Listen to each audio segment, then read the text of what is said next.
typical feminist who attacks guys in the manosphere and accuses them of having toxic masculinity. They probably had Steve, the Chad neighbor, blow their brains out, and when they tried to define the relationship, Steve was like, "What relationship, bitch? I'm just here for that meow meow." And then she's like, "Damn, fuck you, Steve, but actually no, because I love you and I don't have the courage to tell you this and I don't want to lose you. So actually, I'm just going to anonymously go online and complain about how men are all toxic and mean." I'm sure you or someone you know owns a cat. It's a meme that's been beaten to death at this point that cats are secretly demons. They'll wreak havoc, secretly think they own you and you don't own them, and if they catch a little critter like a mouse or a bird, they will play with it, make it suffer, torture it while it's still alive, simply because it feels like it. And then when that critter is squirming around in agony, the cat will stop, come up, and snuggle beside you and purr and want attention. Never mind the sadistic shit that it was pulling just a mere 2 feet away from you before you entered the room. As a matter of fact, it's not even ashamed of what it's done. Look, now it's offering you the dead mouse as a present. How cute. I wonder where this cute little kitty learned this from. Oh look, its bigger, less cuddly cousin, the lion, does the same exact thing with its food. And actually, wait, it's not just cats that do this, other predators in the animal kingdom do this too. Hey, look at these cute little chimpanzees, they're just derping around being themselves. And look, they spotted a cute little monkey. Oh, let's see if they become best friends. Oh God, oh Jesus, no, oh my God. Wait a second, if animals are violent, cruel, sadistic creatures, including the chimpanzees, who we share 98.8% of our DNA with, Alright, look, I'm not revealing anything new by saying that humans can be cruel. Just open a history textbook. But what I am claiming and will make the case for here is that cruelty is arguably the primary driving force behind human nature. And it is undoubtedly the primary driving force behind all online discourse, from content creators like me, you know, your favorite Manosphere channel, or for some of you, your favorite anti-Manosphere channel, as well as viewers like yourself who are entertained by any sort of Manosphere or Manosphere-like content. The drive for cruelty is inextricably tied to our natural urge to have sex, to eat food, and to find meaning and purpose in life. Cruelty is what it means to be human. And what separates us from other animals is that we have a far greater capacity to inflict cruelty on others as well as on ourselves, and as a result of that cruelty, shape the world in our own image. I'm sure I sound like a crazy person to a lot of you right now, so now would be a good time to click away from this video if you're not open-minded to hearing a perspective that you've probably never heard before or even considered. Also, if you have a very rosy, romantic, Rousseauian view of human nature, you know, for your sake, it might be better to retain that image of humanity, because I'm going to be absolutely destroying that notion in this video. And in the process of doing just that, we're going to deeply analyze the Manosphere and the pushback against it to see what truths we can find about human nature. And as a result of what we uncover about this ugly truth about human nature, it necessitates that the Manosphere must exist in some capacity, and how it can actually be utterly catastrophic for millions of both men and women if it gets lampooned and lambasted to the point where no one wants to associate with it anymore. People should learn to think differently about cruelty and open their eyes. They should finally learn to get impatient, so that such presumptuous fat errors no longer brazenly wander around as virtues. Almost everything which we call higher culture rests on the spiritualization and intensification of cruelty. That's my claim. That wild beast hasn't been killed at all. It's alive, it's flourishing. So if cruelty, more specifically the drive to express cruelty, is a central drive that human beings need to express in order to be psychologically healthy, naturally that would mean that, similar to your urge to have sex and eat food, it can't be suppressed for any prolonged period of time. Try to avoid eating food for a week, or not jerking off or having sex for years, without transmuting that energy elsewhere. That sexual tension will just build up and up and up and explode like a volcano and ruin your life if you don't release that energy somehow. Now let's take cruelty. It's the same exact thing. You see, humans invented this thing about 10,000 years ago, It's called society. And in order for us to live harmoniously within this society, we set rules and boundaries and a code of ethics or rules to govern ourselves. Then, in accordance to these rules, we develop a sense of right and wrong, otherwise known as morality. And being the civilized humans that we are now in the modern day, we've deluded ourselves into thinking that we are beyond our violent past, that we're beyond being cruel to each other, and this is just the thing that bad people do, but good people like you would never do such a thing. A nice convenient lie that we all buy into in order to not have to look at ourselves for who we truly are deep down. A freaking animal, just like the apes, just like your cute, cuddly, sadistic cat, which, by the way, we share about 90% of our DNA with. We have a cruel, sadistic side of ourselves that is undeniable, and it cannot be suppressed. It needs to realize and express itself somewhere. Throughout human history, it's typically been the stronger tribe conquering the weaker tribe, killing all of its men, graping all of its women, and enslaving the children. How can these people sleep at night knowing what horrors they've just committed? Actually, I'd reckon they probably slept very well at night. The same way that you feel purpose and fulfillment and a deep sense of meaning after a hard day's work and spending good time with family and friends. This is what those barbaric people of the past actually felt after a day of graping and pillaging. In fact, they felt even better because of this. They weren't depressed and anxious like you are because they were actually able to express their cruelty, where meanwhile you just bottle it up inside, which is why you feel so depressed and are a sad, pathetic black pill doomer. So you might be thinking now, well, so what, Kevin? I have this cruelty that I'm not expressing, but at least I'm not hurting anybody. Well, yeah, you're not hurting anybody yet, or you might actually be without even realizing it, because this energy doesn't just disappear. No, like the gruesome after effect of Taco Tuesday that you paint your toilet bowl with and subsequently clog, you can't just keep flushing it down until it goes away. In fact, it will just rise up and up until your entire bathroom is covered in shit. No, this bottled up, repressed cruelty needs to go somewhere. So where does it go? How can this cruelty be expressed without people judging me, or even better, where they think that I'm a good person for expressing it? Wait. You're telling me I can voice my opinion without consequence and call people the worst things imaginable without anybody knowing who I am, all from the comfort of my own home? And I'll receive validation from others for inflicting my cruelty? Whoa. Oh wait, look.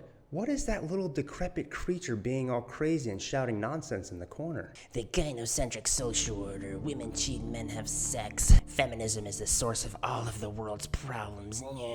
If you're not making at least 6 figures and are 6 feet tall and have a 6-pack, you should basically just give up, bro.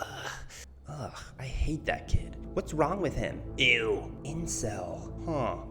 Let me go beat that kid up and give him a reality check. Woohoo! Yeah, you showed him. That'll teach him a lesson. I brought up these 2 terms earlier. Both of these are solely responsible for everything you see in the Manosphere and those who critique it. Fans of Fresh and Fit, Andrew Tate, and whoever else are all driven by these 2 modes of being. Conversely, those who critique it are driven by the same exact emotions. Let's cover cruelty first. It's no secret, I am heavily inspired and influenced by the works of hyper-masculine German mustache man Friedrich Nietzsche. That's because, in my opinion, nobody in history was as astute and honest in their observation of their own thoughts and behaviors, and by an extension of that, the human condition as a whole, as he was. And it's not just my opinion. Jordan Peterson actually described him as not a 1 in a million kind of thinker, but as a 1 in a billion type of thinker. So don't take my word for it. A lot of my audience, I'm sure, really respect and admire Peterson as an intellectual, so take his word for it. So what did Nietzsche have to say about cruelty? Actually, wait. Before we get into that, let's actually see what Jordan Peterson has to say about cruelty. You might say that someone who is incapable of cruelty is a higher moral being than someone who is capable of cruelty. And I would say, and this follows Jung as well, that that's incorrect, and it's dangerously incorrect, because if you are not capable of cruelty, you are absolutely a victim to anyone who is. And so part of the reason that people go watch anti-heroes and villains is because there's a part of them crying out for the incorporation of the monster within them, which is what gives them strength of character and self-respect, because it's impossible to respect yourself until you grow teeth. And if you grow teeth, then you realize that you're somewhat dangerous, or maybe somewhat seriously dangerous, and then you might be more willing to demand that you treat yourself with respect and other people do the same thing. And so that doesn't mean that being cruel is better than not being cruel. What it means is that being able to be cruel and then not being cruel is better than not being able to be cruel. Because in the first case, you're nothing but weak and naive. And in the second case, you're dangerous, but you have it under control. And a lot of martial arts concentrate on exactly that as part of their philosophy of training. It's like, we're not training you to fight.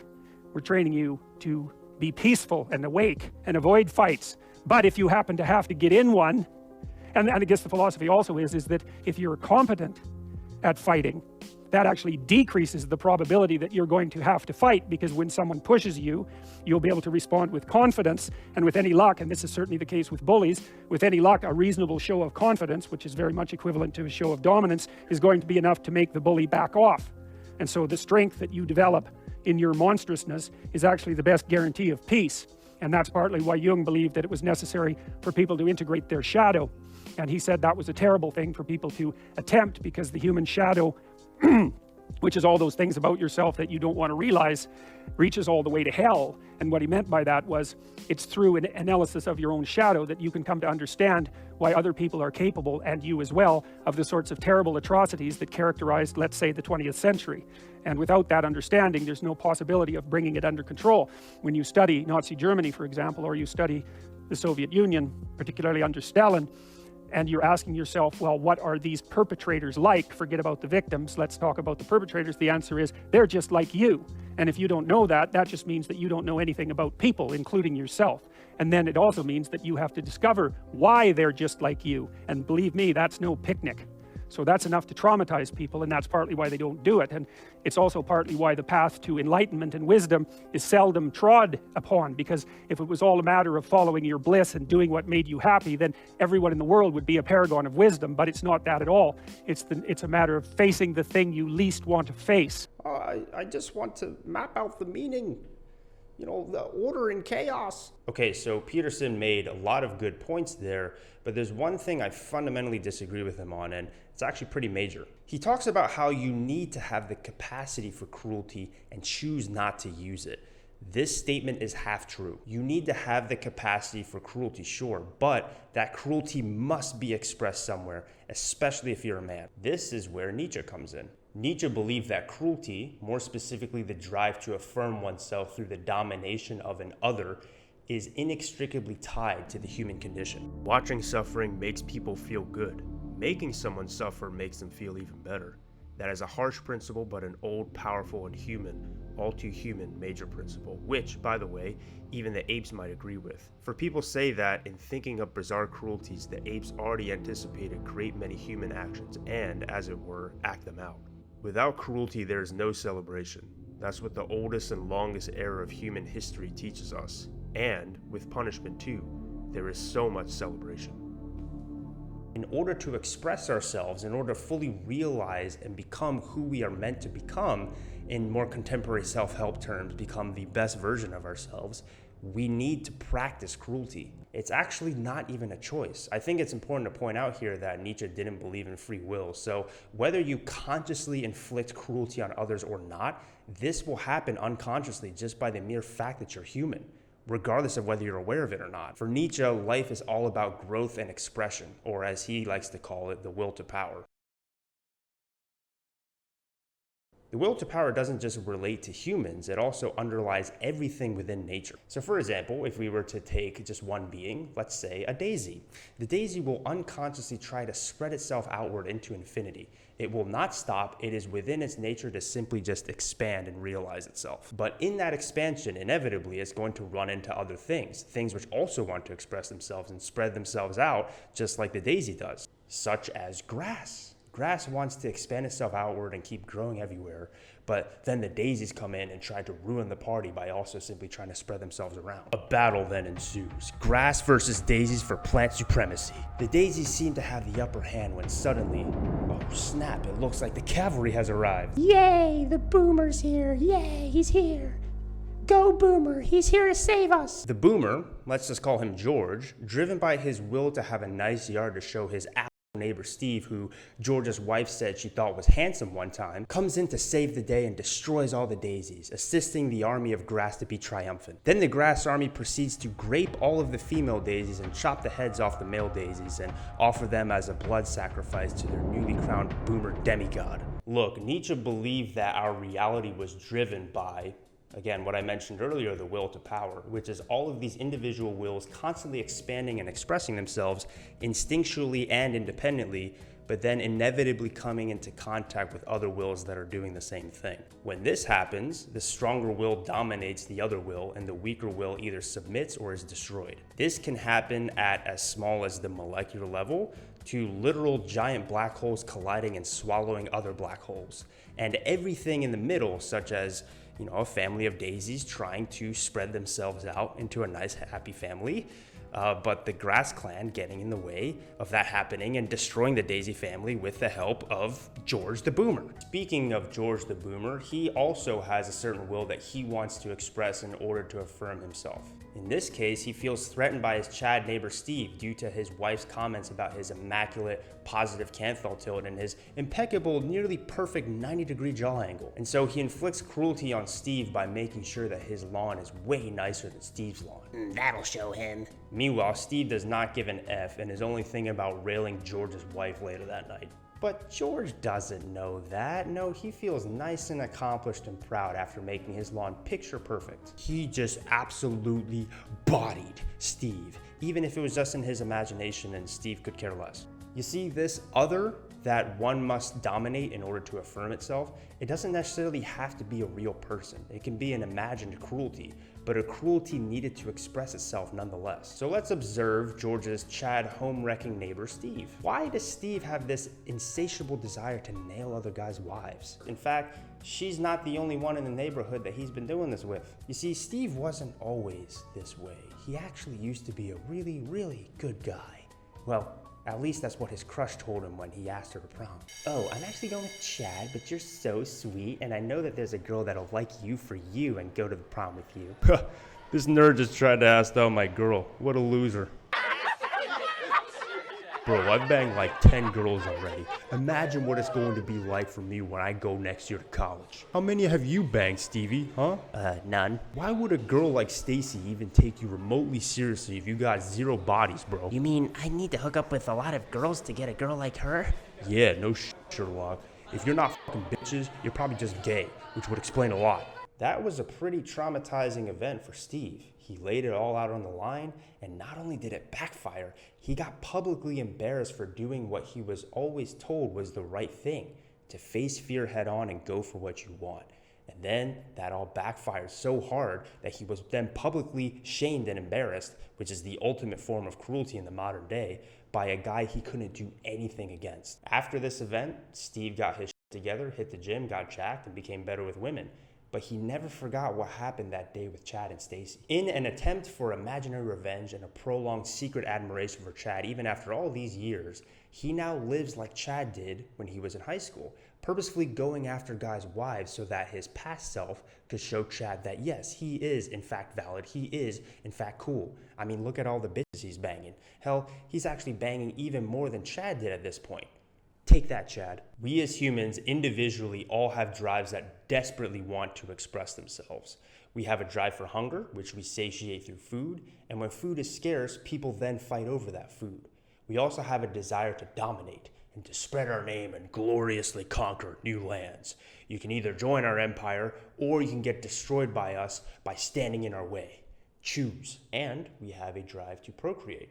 More specifically, as men, we have a drive to have sex with women. We don't need tons of women, although that would be nice. We just need at least some of them to notice us. Why don't you notice me? Why do you always go for the asshole? Maybe I should become an asshole and then you'll fuck me. But then if you do that, then other girls will be interested in me too. And then I'll be able to fuck them too. Haha, shoes on the other foot now, you hoe. How's it feel? The Manosphere provides an outlet for these young men to express their cruelty without the consequences of being judged for that action, mostly through anonymity. Now, why would Kevin, who supposedly holds personal responsibility in overcoming your insecurities as a virtue, sign off on this and think it's okay to give a space for men to do this? I didn't used to think this, but to put it in Manosphere vernacular, I simply thought that this was the epitome of beta male behavior. And, you know, maybe it is, but maybe, just maybe, a beta male phase is inevitable. It's a part of life. No one is born an alpha. You look at chimp tribes, the alpha has to earn his way to the top. So if we're being reductive and just categorizing men as alpha or beta, an alpha is ideally a kind of status that a man achieves at some point in his life.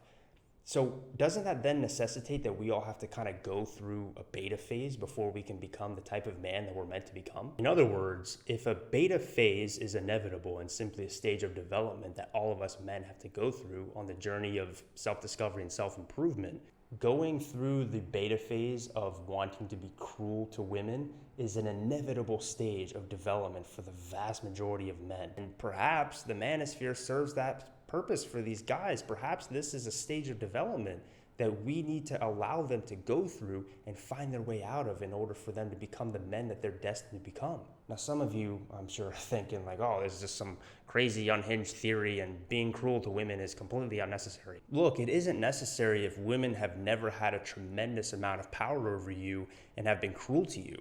If you have the Chad privilege and was super handsome and confident when you first started to gain attraction to girls, you're probably not going to, have this level of unrequited cruelty. But these same people who have this kind of privilege to make these critiques, namely naturally confident and attractive men who have been that way their entire lives, and the majority of women who either don't know or don't care to question why things like the Manosphere exist, and instead resort to lazy thinking and blame it on things like toxic masculinity.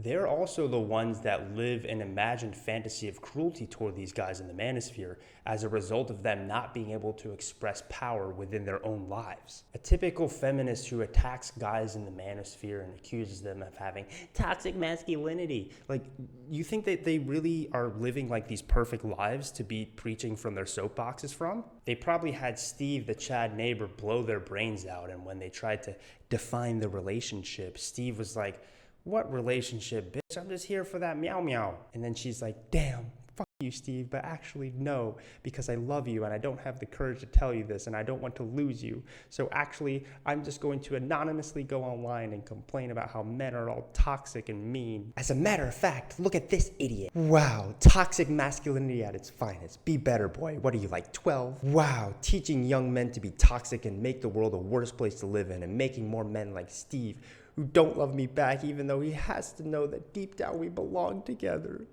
So these people who are super critical of the Manosphere, because they're not able to have the influence they want in their own lives, they then try to have power over others that can't fight back, that don't have the ability to hurt them. And then they live out this imagined fantasy of cruelty in order to elevate themselves so that they feel better, more virtuous, and triumphant over evil, because they can't be triumphant in the things that they want in their real lives outside of the internet.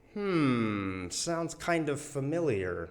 If only these sanctimonious feminists and these young men in the Manosphere only knew how similar they actually were. Both of them inflict imagined cruelty via the internet toward beings that remind them of the people who have power over them in the real world. Now, if both sides of two opposing ideologies behave like this, that begs the question, is this simply an aspect of human nature and development that young people must go through in their journey to become their best self? Well, I kind of answered what I thought throughout the entirety of this video. The answer is yes. So now the question we have to ask is the Manosphere an appropriate place for young men to be able to express this cruelty?